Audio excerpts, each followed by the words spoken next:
This guide explains how to add a new website in AnyTrack by installing the tracking tag on your website and configuring the property settings. Click on New Property to add a new property. Add the name of your website. This will also be your property name. Fill in the website URL. You should add the root domain. If you have several landing pages or funnels on the same domain, a single property is enough. Click on Next button.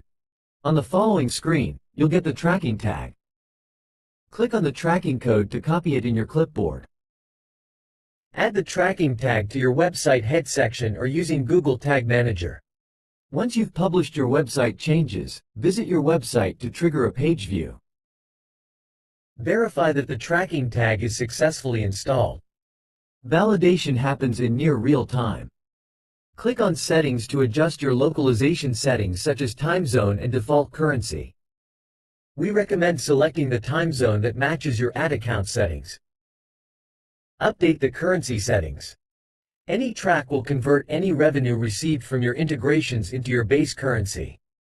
Scroll down to the cross-domain settings in case you need it. Be sure to read our documentation to configure cross-domain successfully. Click Save button at the bottom of the page to save changes. This guide covered the steps to install the tracking tag on a website using AnyTrack and how to configure the property settings for the new website.